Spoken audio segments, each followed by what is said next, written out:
Ei, quarto ano, continuando aqui o nosso capítulo 5 de História.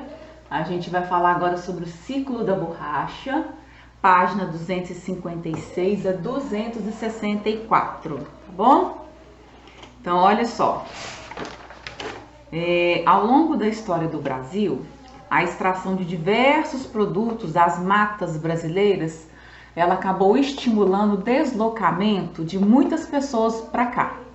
Certo? Então, esses produtos, né? Entre esses produtos aí, a gente tem o látex, que é uma substância que é retirada de uma árvore chamada seringueira, que é utilizada para produzir a borracha natural.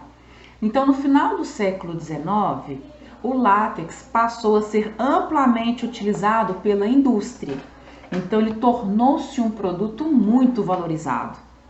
Aí ele teve o auge, né, da exploração do látex aqui no Brasil, foi no final do século XIX e início do século XX, que ficou conhecido como ciclo da borracha. Então, assim, as pessoas eram atraídas pela promessa de encontrar trabalho e boas condições de vida. Então, milhares e milhares de pessoas, elas migraram para a região norte do país com o objetivo de trabalhar na extração do látex. A maior parte dessas pessoas vinham da região nordeste do Brasil. Então, a gente tem nessa imagem aqui, na página 256, um seringueiro aí extraindo látex, tá? Mais ou menos em cerca de 1910. Então, olha só, como que eles viviam em meio à mata? As pessoas que trabalhavam lá na extração do látex, elas eram conhecidas como seringueiros. Elas enfrentavam diversas difíceis condições de vida, então diversas dificuldades em meio à floresta amazônica. Elas viviam isoladas na selva em pequenas cabanas improvisadas. Então, assim, doenças como a malária e a febre amarela eram muito comuns nessa região e lá tinha pouco atendimento médico, tá? Quase nenhum. Então, os seringueiros, eles recebiam também os salários muito baixos. Então, a riqueza produzida pela borracha, ela também estimulou o processo de modernização das cidades de Belém e de Manaus. Então, diversas ruas, né, foram pavimentadas, houve instalação de rede de água e esgoto, linhas de bonde e iluminação elétrica, além de terem sido construídos alguns edifícios, né, como teatros, mercados e bibliotecas. Só que, com isso, houve uma grande desigualdade social nessas cidades e a maior parte da população não tinha acesso a nenhum desses serviços. Então, a gente está vendo aí uma imagem de Manaus, tá? No início do século XX. Então, essa paisagem aí, ela retrata diversas características de uma cidade moderna, como uma avenida larga, pavimentada, diversas construções e o grande trânsito de pessoas e veículos. Entre eles aí a gente tem um bonde elétrico, tá? Que vocês podem ver aqui no início aqui da página. Essa modernização foi possível aí graças à riqueza gerada pela extração do látex durante o ciclo da borracha, tá bom? Na página 258 a gente tem umas atividades para vocês resolverem. Tá bem fácil, tá super tranquilo. É sobre esse texto da página 256, tá? Na página 259 a gente vai falar um pouquinho aí da seca.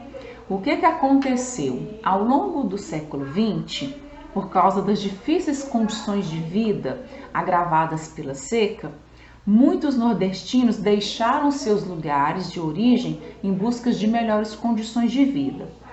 Então, eles saíram, né, dos lugares onde eles moravam e a migração desses nordestinos se intensificou a partir de 1930, quando as cidades do Rio de Janeiro e São Paulo passavam por um processo de crescimento industrial. Esses imigrantes, eles foram empregados em diversas atividades nos centros urbanos, principalmente no setor da indústria, da construção e do comércio. Então, a gente tem essa imagem aí, tá, dos retirantes, né? Retirantes é aquele, né, que se retira, que deixa um lugar para viver em outro. Então, nesse poema aqui, fala, né, que eles encontraram um caminho na terra batida, do sol esturricante, com a vegetação secando, a água acabando, e foram em busca aí, tá, de outros lugares aí, né, apenas levando a esperança de encontrar uma vida melhor. Tá bom? Então, esse poema retrata essa transição dessa época, tá? Bom, relembrando aqui o êxodo rural, né, que é aquele deslocamento aí, né, a migração do campo, né, pelos seus habitantes em busca de melhores condições de vida. Então, a gente fala aqui na página 260 que esse deslocamento aí de pessoas do campo para a cidade, ele pode ocorrer por vários motivos. Então, ele está relacionado principalmente à implantação de indústrias nas cidades brasileiras, que aconteceu no início do século XX.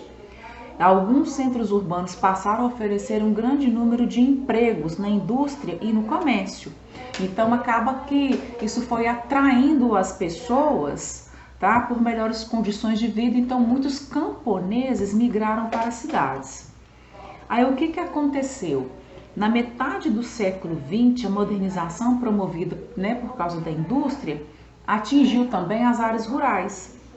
Então, a utilização de máquinas nas lavouras, como os tratores e colheitadeiras, permitiram o aumento da produtividade agrícola. Por outro lado, a mecanização das lavouras também provocou o aumento do desemprego e entre os trabalhadores rurais, né, porque a mão de obra tornou-se cada vez menos necessária.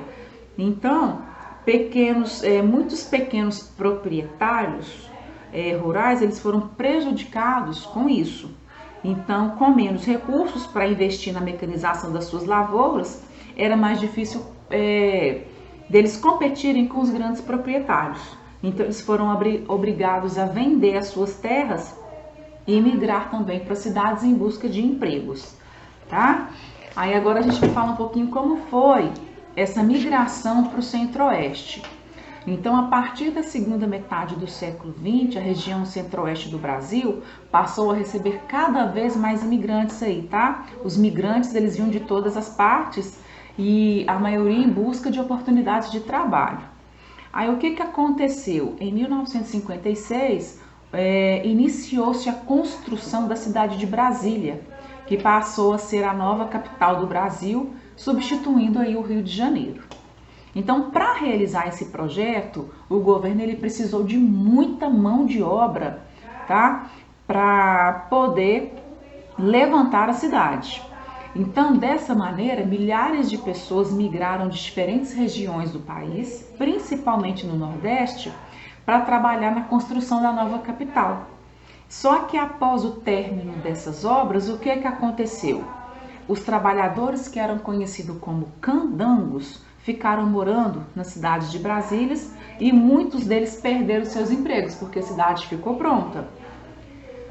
Então, em 1970, o que aconteceu? Milhares de pequenos proprietários rurais do sul do Brasil ficaram endividados e enfrentavam dificuldades para manter as suas propriedades, né? Então, eles fizeram o quê?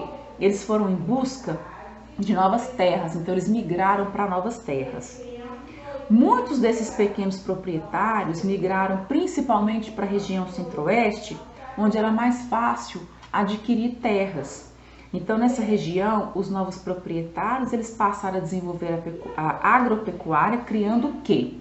Soja, trigo e milho, tá? Eram os principais produtos.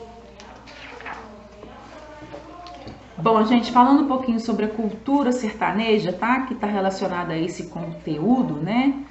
Então, por causa desses fluxos migratórios, atualmente existem pessoas aqui, né, de origem nordestina, vivendo em várias regiões do Brasil. Então, essas pessoas, elas levaram com elas o quê? Parte da cultura, né, do Nordeste brasileiro. Então, as expressões culturais da população nordestina, que envolvem as danças folclóricas, os artesanatos, os ritmos musicais e os pratos típicos, foram o quê? Ficando comum em várias regiões do Brasil. Então, o que acontece? Em muitas cidades brasileiras é comum a gente ver aí feiras de tradições nordestinas, E bacana é que aqui no livro cita, né, a Feira de São Cristóvão, tá? Que são produtos vendidos aí, né? São diversos produtos da cultura nordestina, como, né, pratos típicos, vestimentas, artesanatos, que são vendidos lá, tá? Atualmente também a cultura nordestina aí, ela faz parte do cotidiano das pessoas que vivem na região norte. Então a gente tem aí o exemplo do festival da cidade de Parintins aí, né? Lá no estado de Amazonas, que é aquele que está relacionado às danças tradicionais da cultura nordestina, que foram incorporadas à cultura local. E a gente tem aí a apresentação típica de Parintins no Amazonas, tá? E temos também alguns ritmos musicais nordestinos, como o baião, que são apreciados em todo o Brasil. Em muitas cidades brasileiras é comum a existência aí, né, de bailes conhecidos como forrós, onde as pessoas dançam ao som de músicas de origem nordestina, tá? Bom, aqui na página 263 tem algumas atividades para vocês fazerem, 263 e 264, tá bem tranquilo, tá? Vocês conseguem fazer as atividades olhando aqui no número 1, o gráfico, tá? Que a gente tem de fluxos migratórios no Brasil dos séculos 19 e século 20. Então vocês não precisam colorir. Eu sugiro que vocês coloquem só a cor de lápis de escrever e na nossa correção, quando a gente já estiver fazendo a correção, vocês vai e colorem, tá? Fica mais fácil para vocês não errarem. Na página 264, no final, a gente tem um roteiro de entrevista, que é para vocês entrevistarem uma pessoa que tenha migrado para o município onde você vive. Aí tem esse roteirinho aqui, vocês podem fazer com algum parente, tá? Que vocês, né, conheçam, acho que fica mais tranquilo. Quem não tiver como fazer, deixe em branco, tá bom? Então a gente finaliza aqui o nosso capítulo 5, tá joia?